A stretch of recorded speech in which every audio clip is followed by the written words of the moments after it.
Hola, esto es Serifa y hoy toca el especial de Navidad de Serifa, que ya sabéis que por estas fechas siempre solemos hacer un vídeo un poco recopilatorio acerca de libros que podéis regalar estas Navidades y nos gusta hacerlo de una manera un tanto creativa, ¿no? Y esta vez habíamos pensado en este problema que solemos tener casi todo el mundo le pasa esto, ¿no? Que va a una cena familiar y bueno, ahí está pues su cuñado, ¿no? Cuando hablamos de cuñado, quizá en España todo el mundo lo entiende, a lo mejor en Latinoamérica no, entonces como tenemos muchos espectadores de allí de Latinoamérica, pues vamos a explicarle un poco lo que significa ser cuñado aquí en España, que es ser víctima de todos los bulos y todas las fake news que van llegando, tú te las tragas, te las comes y no solo eso, sino que una especie de virus que te contagia y luego tú tienes que ser portador del virus y contagiar a los demás, intentar convencer a los demás de que eso que estás diciendo es la verdad. Es como lo de los conspiranoicos, pero un poco más light, ¿no? Un poco más light y un poco más en el espectro político, no necesariamente político, pero en el espectro político. Entonces lo que vamos a hacer es hablar de algunos libros de cuñados, y esto va a levantar un poco, va a hacer un poco polémica esto, porque algunos libros se han vendido muy bien, estos libros, ¿no? Son libros que consideramos que son, en el fondo, libros de cuñados, y otros libros para contrarrestar esto, que le podéis regalar a vuestro cuñado para que lo lea y diga, mira, pues por lo menos tengo una, aunque luego siga creyendo lo que sea, pero por lo menos tiene una opinión contrastada y crítica y seria acerca de ese tema, ¿no? Ya hacemos dos advertencias.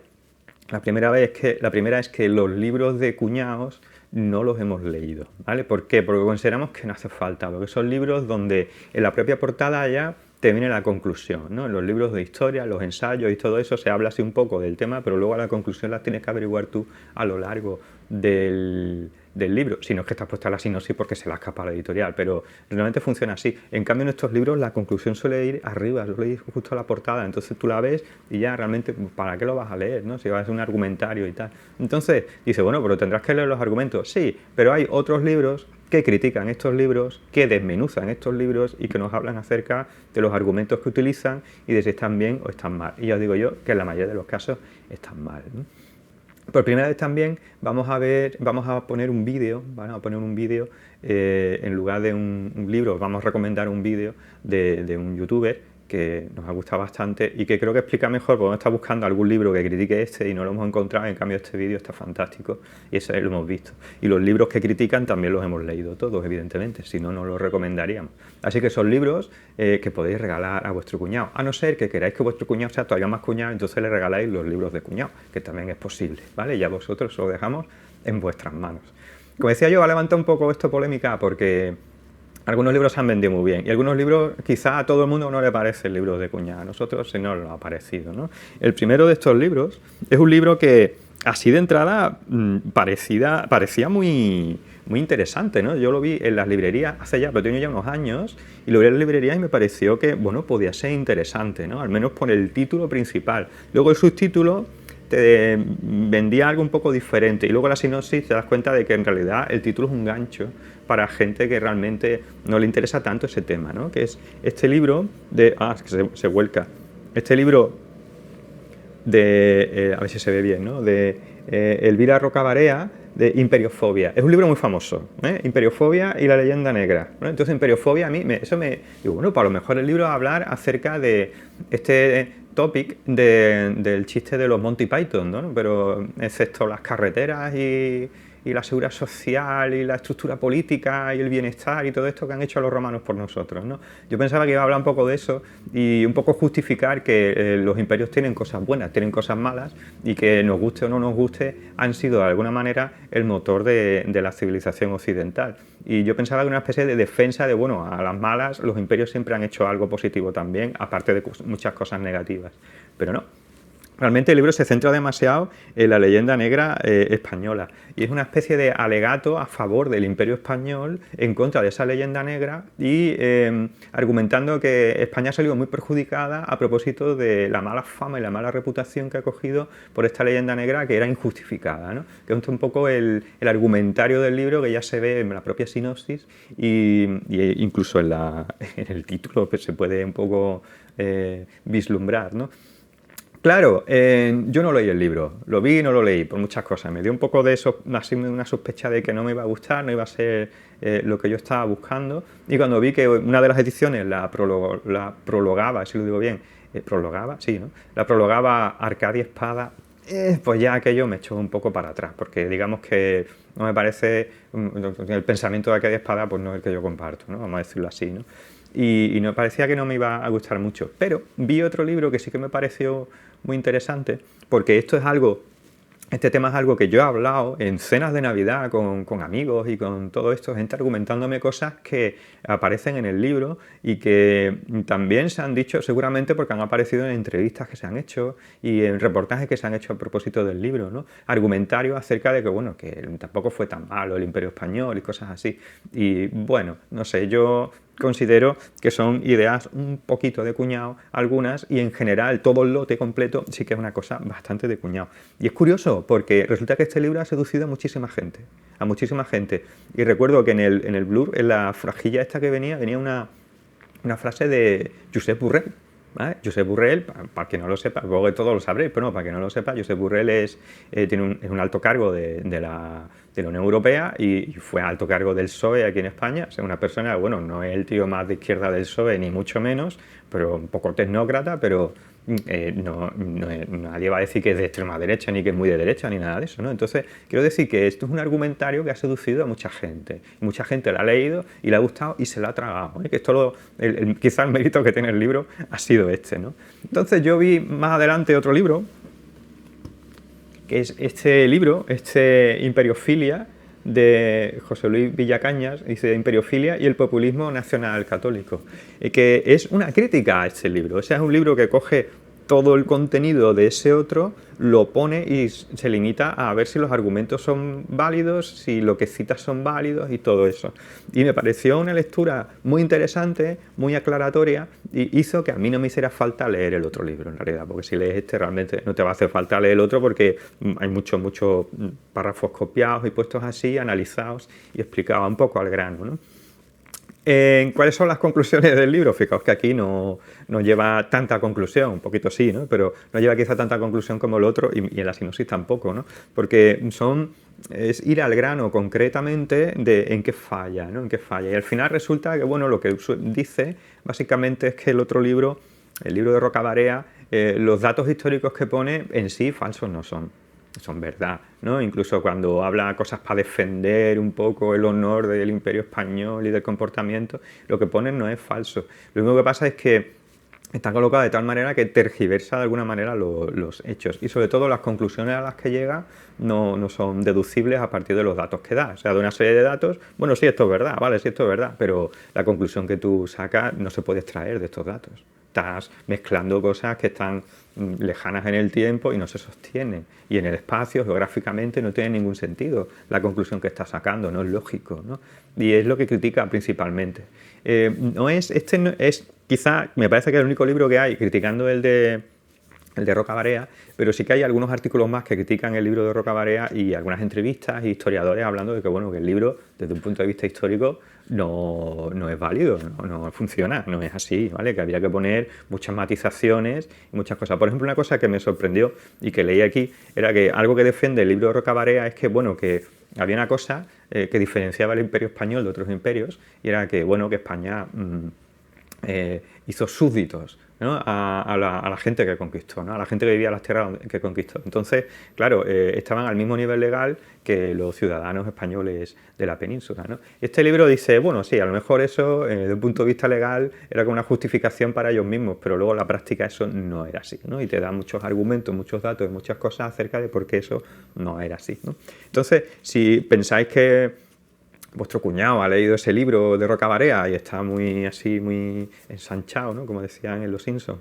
No era esa la palabra. Bueno, con esas ideas y está muy convencido de todo lo que decía el libro, a lo mejor este puede ser un buen libro para que contraste, ¿vale? Para que contraste un poco de información y vea qué cosas son verdad, qué cosas no son verdad del libro y qué cosas están pues extraídas fuera de toda lógica, ¿no? Esas conclusiones que realmente no se derivan de ahí, ¿no? Pues este me parece un buen libro para regalar a vuestro cuñado si queréis que no sea tan cuñado, ¿no? Claro, si queréis que siga siendo cuñado o veis que tiene potencialidad de cuñado y queréis que siga siéndolo, eso ya es cosa vuestra, pues le regaláis el de Rocabarea, ¿vale?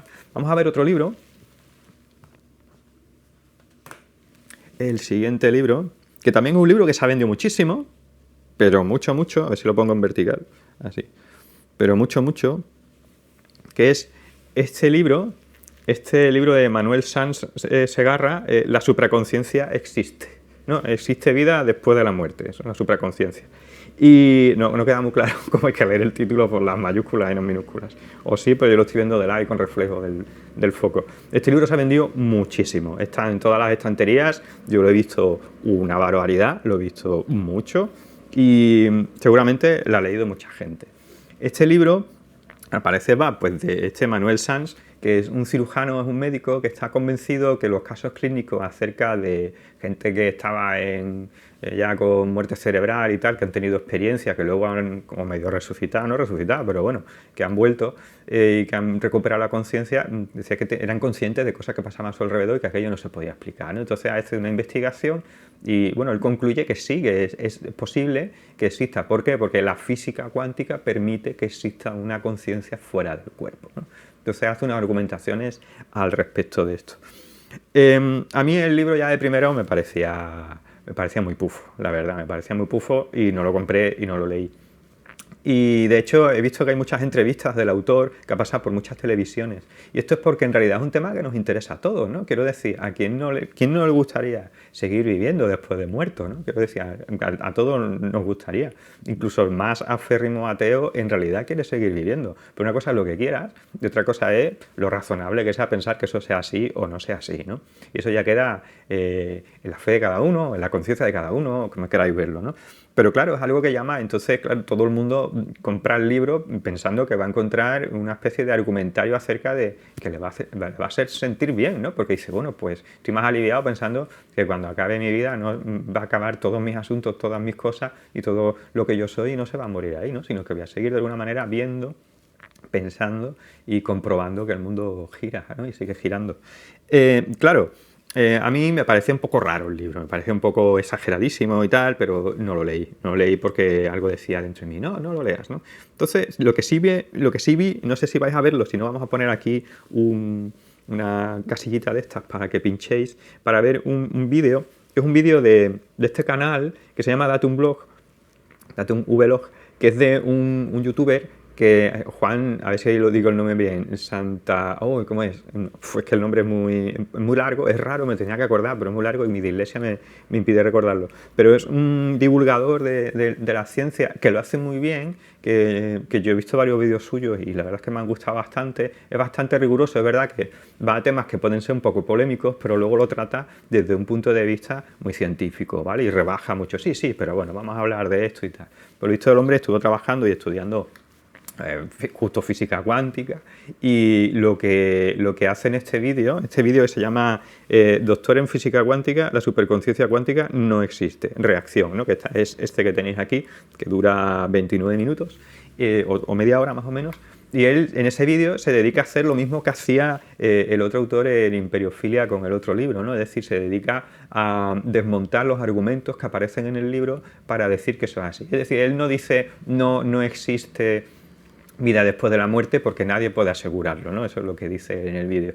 Pero lo que sí puedo deciros es que los argumentos que está dando este hombre a favor de esto no tienen ni pie ni cabeza.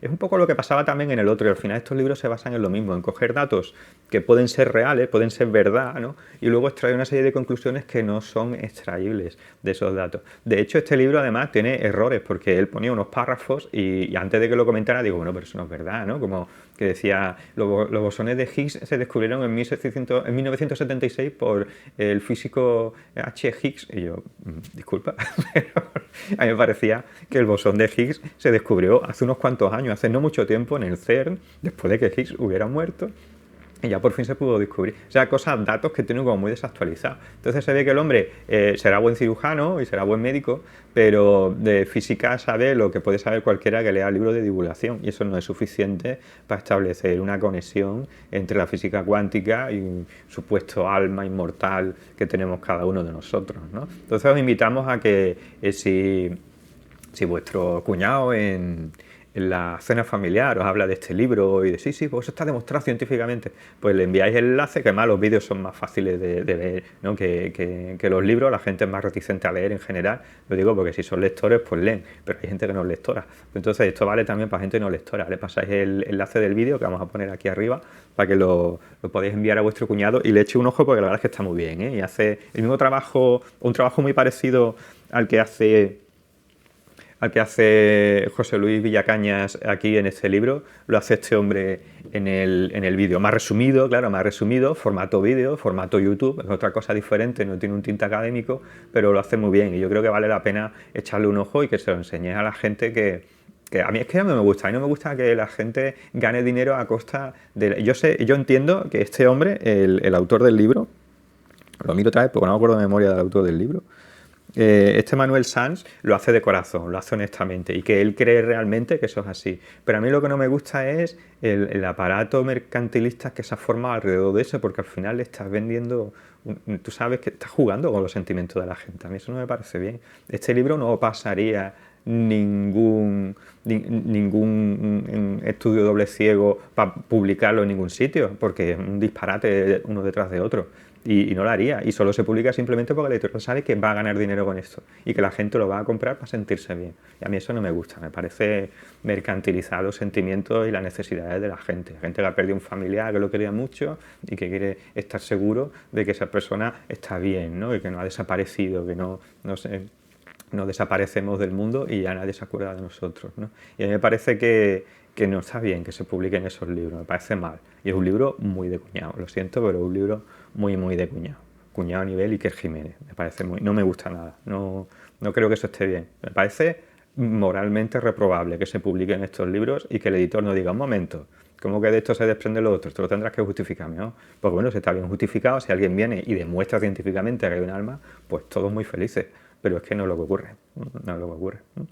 Bueno, vamos con un tercer... ¿Cómo de tiempo? Sí, da tiempo. Vamos con un tercer vídeo, un tercer libro que es muy de cuñado. Yo creo que es el más de cuñado, hasta el punto de que esto los Simpsons ya lo predijeron. ¿Sabéis esto de que los Simpsons predijen cosas? Pues esto lo predijeron los Simpsons, ¿no? Y Internet no es ciego a esto, y cada vez que aparece el libro en algún thread, algún hilo o algo así de alguna red social, colocan el meme, ¿no? Porque no es este nazicomunismo, porque marxistas, leninistas y nazis fascistas son gemelos ideológicos, de un autor que es Alex Kaiser. Me parece que es argentino el autor, ¿eh? No lo sé, que está publicado en Ariel, y que viene a decir un poco más o menos que, bueno, que en realidad los nazis y los comunistas son los mismos, son exactamente igual. Pues no sé, a mí me parece un pensamiento un poco de cuñado. Y no solo porque es que nos hayan adoctrinado nosotros en las democracias occidentales, que los nazis y los socialistas son cosas diferentes. No solo por eso, es porque a poco que te pongas a leer sobre el nazismo y te pongas a leer sobre el comunismo, y sobre todo sobre URSS, porque se habla de comunismo, se habla exclusivamente sobre la Unión Soviética en la época de Stalin, no se habla de otra cosa, no se habla en otro momento, pre-Stalin, post-Stalin un poco, pero ya está, no se habla del eurocomunismo, no se habla de estas cosas, parece que no existe, pero claro, a poco que te pongas a leer de eso te das cuenta de que un título como este no tenía sentido, ¿no? Entonces aquí saldría ahora el meme este de los comunistas nazis de la peli de Matt Bain que están viendo los Simpsons, ¿no? Así en la tele, que va Matt Bain, Matt Bain es la parodia de Arnold Schwarzenegger, ¿no? En los Simpsons, va con un avión de UNICEF con comida para gente refugiada, ¿no? Miren, los comunistas nazis lo torpedean porque son muy malos, ¿no? Como que los comunistas y los nazis son lo peor para la mentalidad estadounidense y por lo tanto son lo mismo, ¿no?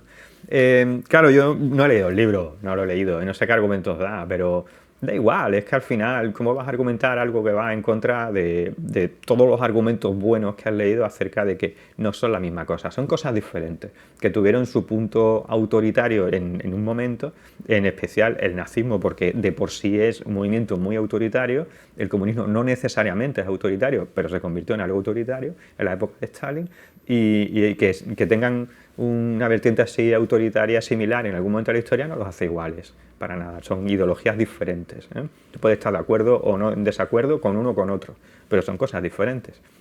Porque si nos ponemos así, ¿qué pasa con las democracias occidentales? ¿No sufren también de autoritarismo? ¿Qué pasa con Rusia? que lleva a punto en 25 años ya, no sé cuánto lleva, que lleva ahí el hombre haciendo tejemaneje y cosas, controlando todos los medios de comunicación rusos y envenenando a los opositores. No sé, me parece que eso es bastante autoritario. Y es una democracia, pues la gente va y vota, ¿no? Es decir, que ninguna ideología política está exenta de toques autoritarios y de un autoritarismo fuerte que sea pernicioso y donde se cometan crímenes, como por ejemplo está ocurriendo en Rusia, ¿eh? Y eso no hace que sean iguales, porque la democracia no tiene nada que ver con el nazismo y la democracia no tiene nada que ver, en principio, con el comunismo de Stalin. Otra cosa es la socialdemocracia y tal, pero en principio no tiene nada que ver con eso. Claro, aquí venimos a la paradoja de que mientras más tonta es una idea, más difícil luego desmontarla, ¿no? Entonces, para esto vamos a tener que recomendar varios libros. Así que, si vuestro cuñado se ha leído esto, quizás sería buena idea que le regalarais muchos libros, ¿vale? Tiene que ser un cuñado que queráis mucho y que le regaléis muchos libros. Los libros que le vamos a regalar son, por un lado, fijaos, este yo creo que está muy bien porque si es una persona que es muy de derechas y tiene el mantra este que me parece asumible, ¿vale? De, bueno, es que ahora todo es fascista, no se puede decir nada. Bueno, quizá puedan tener razón algunas veces en esos aspectos, pues a mí me parece que este libro, que se llama ¿Quién es fascista?, de un historiador italiano que se llama Emilio Gentile, que está en Alianza Editorial, que le puede gustar, porque habla aquí de qué diferencias hay entre la nueva derecha, la nueva extrema derecha europea, como ocurre en Italia o aquí en España o en otros lugares de Europa, ¿no? Como dice, son fascistas Trump, Erdogan, Orbán, Bolsonaro y Salvini, ¿no? Entonces lo que se plantea es si realmente el epíteto de fascista les va bien o les va mal por las diferencias que puede haber entre el fascismo de aquella época y lo que hoy en día se está llamando fascismo. Y él defiende que no, que aunque sea extrema derecha, no sería fascismo desde un punto de vista literal, habría que acuñar otro término para hacerlo, ¿no? El libro está bastante bien argumentado, es histórico, te enteras mucho sobre la historia de Italia, porque claro, él se centra en Italia, que es su campo de estudio, y se centra mucho en la historia de Italia en los años 30, cuando sube al poder el partido fascista y sube Mussolini, y está muy bien. Y yo creo que es un libro de historia que lo trata todo con bastante rigor, que tiene esta opinión, que puedes compartir o no puedes compartir. A mí me parece un poco exagerada, pero bueno, en realidad no está mal argumentado, ¿eh? Y yo creo que este puede ser un buen libro para regalar, para una persona que diga, no, comunismo y nazismo es lo mismo. Pues este sería el primer libro que puedes regalar para que se centre y sepa, bueno, el fascismo pues es esto, ¿no? Segunda cosa que se le puede regalar, pues a lo mejor se le puede regalar algún libro de Alexander, a ver si lo digo bien, Solzhenitsyn, que siempre lo pronuncio mal. Por ejemplo, este de Un día en la vida de Iván Denisov, sabéis que tiene otro libro muy voluminoso que es Archipiélago Gulag, con el que se hizo famoso.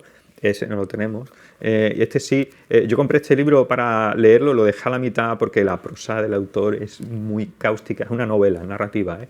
Es muy cáustica, muy sosísima, muy desaborida y me interesaba el tema, pero lo dejé porque no podía seguir leyendo una prosa tan, no sé, que no me provocaba a mí una emoción ni nada, ¿no? Demasiado alejada, demasiado, no sé, eran como así zancadilla tras zancadilla, empujones para que me saliera del libro, ¿no? Este habla sobre un día en la vida de alguien que está en un gulag, ¿no? Entonces, pues puede ser interesante también para que tenga una visión acerca de cómo funcionaban los gulags en la Unión Soviética. Y además es narrativa, o sea, es mucho más divertido quizá que el otro libro, que es un libro sobre historia, ¿no? Otro libro que también se le puede regalar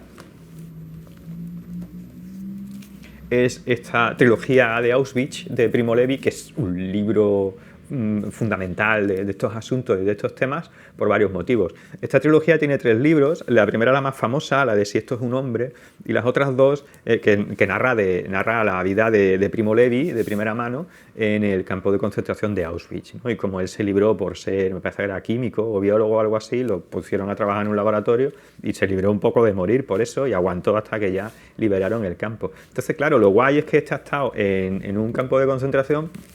Y luego, cuando emigró, cuando lo liberaron los rusos y cuando fue a Rusia, también estuvo en un gulag. Es verdad que estuvo en un gulag un poco light, porque era un gulag para refugiados, ¿no? No era para presos políticos, pero también lo pasó bastante mal en el gulag.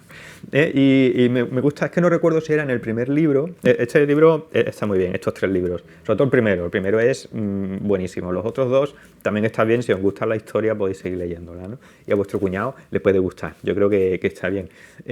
Claro. Al final, es que no recuerdo si era en el último de los libros o en el primer libro al final, en esta edición concreta de Península, vienen unas frases, ¿no? Unas preguntas que él responde habitualmente, porque claro, a raíz del éxito del libro lo empezaron a invitar a universidades para que diera charlas, y entonces en universidades, institutos de secundaria y otras fundaciones y no sé qué, siempre al final había un turno de preguntas y le preguntaban. Entonces él pone ahí las preguntas más repetidas y que parecía que a la gente le daba más intriga acerca del tema, ¿no? Y él pone la respuesta, ¿no? Y una de las que él preguntaba era si los gulags y los...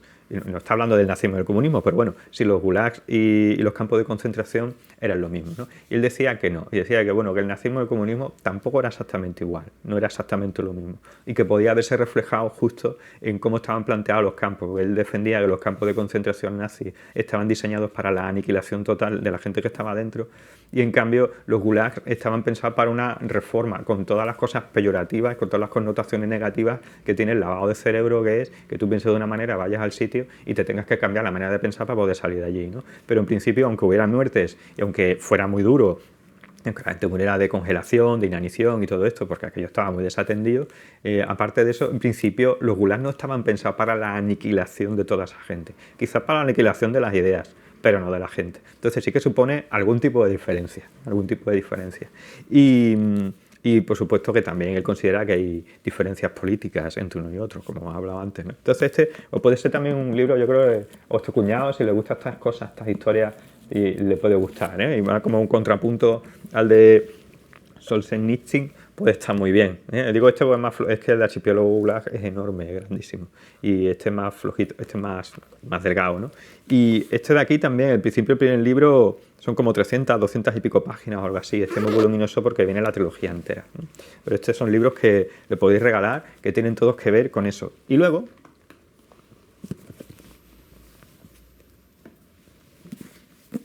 también le podéis regalar este libro, me parece un librazo y que habla sobre... Este está muy bien porque habla sobre cómo era la URSS antes de que llegara la democracia y cómo ha sido después y el enfrentamiento un poco que hay, no entre nazismo y comunismo, pero sí entre esa democracia un poco anarcocapitalista que surge al principio después de... no me sale el de la Mancha, se me ha ido el nombre, no importa. Bueno, esa democracia a la que llega Rusia y cómo la vida cambia, la vida de todo el mundo cambia. Hay gente que tiene el cerebro acostumbrado, lavado, si queréis decirlo así, a las costumbres soviéticas y cómo luego eso la democracia cambia y cómo personas que vivían más o menos bien acaban fatal y personas que estaban fatal al principio luego van demasiado bien, ¿no? Demasiado bien. El libro está muy, muy bien. Alexievich tiene un arte particular para hacer estas cosas, además parece que ella no está, parece que ella se quita de en medio y deja hablar a los protagonistas solo, está escrito como si fuera la transcripción de yo dejo la grabadora encima de la mesa, tú hablas y yo no te hago preguntas ni nada, ¿no?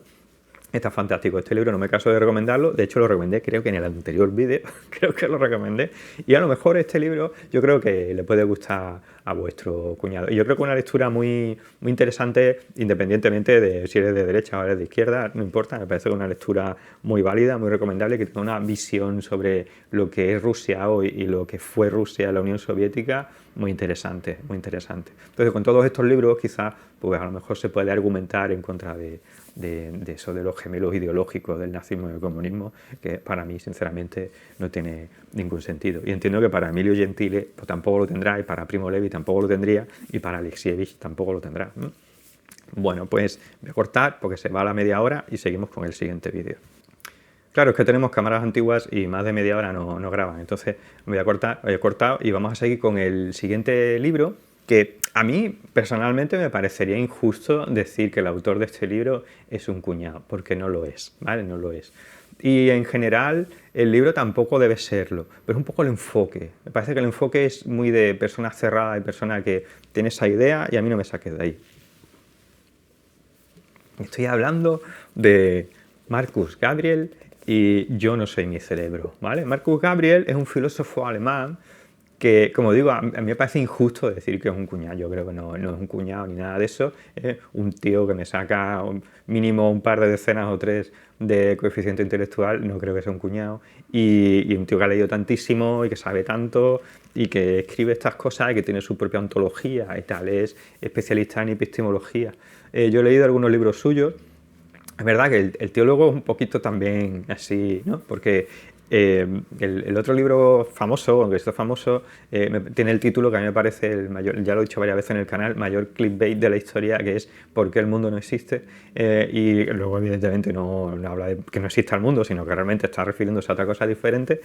Y luego saca este libro, después de hablar de esa ontología neorrealista en la que él se opone al materialismo que hay hoy en día y que le parece muy mal, sobre todo le parece muy mal y va en contra de los que escriben libros de divulgación científica, porque escriben desde la hipótesis más que desde los hechos y tal, y da la sensación de que se saben una serie de cosas que en realidad no se saben. Ahí tiene razón Marcus Gabriel, yo creo que sí. Quizá no como para reírse y estar todo el rato humillando con epítetos sacados de contexto a personajes como Stephen Hawking, ¿vale? Yo creo que eso me parece decir que Stephen Hawking es un metafísico, cuando decir que un fisicista es metafísico es contradecirte. Lo siento, Marcus Gabriel, ¿no? Y eso yo creo que en lo que flaquea Marcus Gabriel, en que él ve el mundo de una manera muy concreta y no le importa perder un poco de lo crítico que puede ser en algunos aspectos para apoyar eso. Y es un poquito cuñado eso. Y en concreto este libro habla sobre la conciencia. Hay muchos libros que hablan, el de la supraconciencia es como una cosa sobrenatural, este habla de la conciencia cuando estamos vivos, cuando ese alma que decía el otro está aquí dentro y no se sale, ¿no? Pues habla de esto, habla sobre la conciencia. Y sobre la conciencia se ha hablado mucho porque es algo que yo entiendo que a todos nos ha preocupado y nos ha ocupado tiempo durante una parte de nuestras vidas, ya sea por la lectura o por pensar en ello mucho, porque es algo fascinante, ¿no? Que estemos aquí dentro viendo como si fuera un videojuego y sintiendo las cosas, es algo muy fascinante porque en el fondo nosotros somos un trocito del cosmos, ¿no? Somos como el universo se puede ver a sí mismo. Todas estas ideas, todas estas cosas a mí me atrajeron mucho y hace 10, 15 años, creo que ya más 15 que 10, empecé a leer sobre el tema y por fin encontré aquellos libros que me gustaban del tema, que era La nueva mente del emperador, de Roger Penrose, o Gödel Escherbach, de Hofstadter, o otros libros de filósofos similares que hablaban del tema, aunque Hofstadter no era filósofo, ni Roger Penrose tampoco, pero libros que hablan sobre este tema que a mí particularmente me parece fascinante porque es difícil acercarse a él, es muy difícil acercarse a él. Entonces, todos estos libros están llenos de, bueno, no están llenos, pero tiene algún capítulo que está lleno de estudios clínicos que hablan sobre cómo los daños neurológicos afectan a cómo las personas se ven a sí mismas, cómo las personas se sienten a sí mismas y cómo las personas se comportan, hasta el punto de que, bueno, había algunos que además así eran personas que habían recibido un daño cerebral a una zona muy concreta o que le habían cortado el tallo cerebral por motivos de salud, ¿no? Y entonces desarrollaban, decía que se tapaban así y te enseñaban un papel con una hoja y decía sal de la habitación, ¿no? Y luego te tapaban el otro ojo, ¿no? Al tío que le habían cortado el tallo, él necesitaba salir, pero no sabía por qué. Porque como que había un yo que había leído eso y el otro yo había escuchado el eco pero no sabía por qué y él tenía que salir, lo argumentaba, pero nunca decía es que me lo habéis puesto en un papel, ¿no? Ese tipo de experimentos que se han hecho con gente que ha tenido lesiones cerebrales y que nos dicen mucho acerca de que hay una profunda conexión entre el cerebro y lo que somos, ¿no? Pues él dice que no, yo no soy mi cerebro, dice Marcus Gabriel. Entonces, claro, él intenta argumentar una filosofía de la mente, como dice aquí, a partir de solo filósofos. Nada de neurólogos, nada de medicina, nada de inteligencia artificial, que es otro tema también recurrente, nada de matemáticas, nada de física, nada de esto, solo exclusivamente filósofos. Y habla sobre esto y argumenta en contra del materialismo. Él considera que estas explicaciones de la mente como un producto del cerebro es un asunto de materialistas y que eso no es así y que es una cosmovisión errónea que ha permeado y que la sociedad tiene hoy en día y él quiere luchar contra eso. A mí me parece legítimo que él quiera luchar contra eso si le parece contrario a lo que él considera que es la realidad. Pero el problema es que tú no puedes escribir en el siglo XXI un libro que en ningún caso hable sobre esos casos clínicos y en ningún caso comente o lo haga. No puedes obviar esa realidad. Hay una realidad y es que la gente con lesiones cerebrales tiene luego una percepción alterada de la realidad, de sí mismo y de la conciencia. El flujo de conciencia que tenemos todos de manera sana no es el mismo para todos y sobre todo si tiene lesiones cerebrales no lo es. Y ahí hay un elemento que tiene que ver con el cerebro que si no lo tienes no puedes tener conciencia. ¿Vale? Entonces él intenta tergiversar las cosas de una manera muy sofista para justificar que eso no es verdad. Que bueno, que mejor sin cerebro no puede haber conciencia, pero no significa que sea exclusiva, que eso sea así. No significa que solo el cerebro seas tú o que solo la conciencia seas tú. Y empieza a caer en perogrulladas. Empieza a caer en una serie de perogrulladas que a mí no me gustan. Entonces es posible que a lo mejor vuestro cuñado, que es un poco más, le gusta la filosofía y tal, haya leído este libro y piensa así, ¿vale? Es posible que piense esto y tal. Y en parte, quiero decir, Marcus Gabriel tiene un poco de razón con esto, tiene un poco de razón con que los libros de divulgación científica acerca de la mente y del cerebro están exagerando cosas y están dando por hechos cosas que todavía no sabemos. Entonces, me parece que es un punto de vista interesante. Quizá, como lo plantea Marcus Gabriel, no lo es para nada, pero me parece que es un punto de vista interesante que sí que aborda otro libro que he leído y hemos comentado en el canal hace ya bastantes años, cuando salió, que es Los espejismos de la certeza, de Siri Husband. La verdad es que Siri Husband es novelista y yo no sabía que a ella le interesaba la psicología, la psiquiatría, el tema de la conciencia. No tenía ni idea hasta que leí este libro y sinceramente me parece que ha escrito el mejor libro sobre el tema hasta ahora. Parece que este es el mejor libro sobre ese tema hasta ahora de los que yo he leído. No lo he leído todos, pero he leído bastantes y me parece el mejor porque justo ella critica el materialismo, hace una crítica de este materialismo que a veces incluso se convierte en idealista, ¿no? Dice que ¿no? Lo de meter tu mente en un USB y meterla en un ordenador, bueno, eso es idealismo, porque tú estás diciendo que la mente es una especie de emanación de reacciones del cuerpo físico. Si tú eliminas tu cuerpo físico ya no puedes existir, ¿no? Entonces ella realmente no abandona el enfoque materialista, pero sí que es muy crítico con esto y cita algunos pensadores importantes al respecto, como por ejemplo Steven Pinker y otros por el estilo, y los cita, habla de ellos y lo comenta. Y está muy bien, está muy bien. Pero fijaos que en ningún momento habla de Marcus Gabriel. No lo hace, es una completa omisión del tema. Y yo, sinceramente, no pienso que ella no conozca el libro de Marcus Gabriel. Simplemente que le parece es que ni siquiera hace falta comentarlo. Porque no puedes hacer un enfoque de ese tema tan empecinado en hacerlo de una manera antigua, sin tener en cuenta los conocimientos que se tienen hoy en día acerca de esa relación que tiene que existir entre cerebro y conciencia. Por lo poco que sabemos, tiene que existir, es necesario que exista, ¿no? Entonces este libro se me parece muy bien. Si vuestro cuñado os habla mucho de filosofía y de cosas trascendentales y de idealismo y tal y todo eso, y le gusta el tema de la conciencia, le podéis dedicar y le podéis decir, mira, critica el materialismo de la conciencia, estos enfoques materialistas. Claro, lo que no le vais a decir es que en realidad Siri Husband se mantiene dentro de ese materialismo, ¿no? Y yo creo que está muy bien. Creo que este libro es muy crítico, está muy bien escrito, no comete ningún fallo, muy acertado, muy inteligente y la gente que escribe libros sobre esto es gente muy crack y esta mujer le da un repasito a todos, ¿eh? Así que un buen libro para recomendar a vuestro cuñado si le interesa el tema de la conciencia.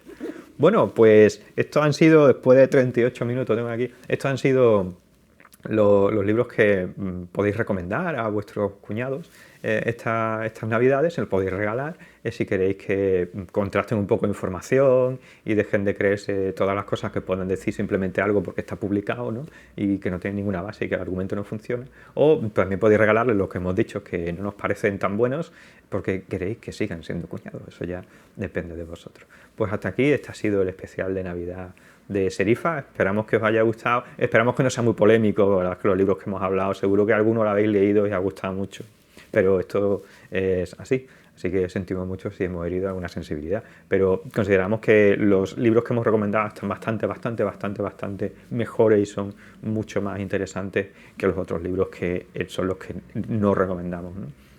Así que bueno, esperamos que tengáis felices fiestas y nos vemos en el siguiente vídeo.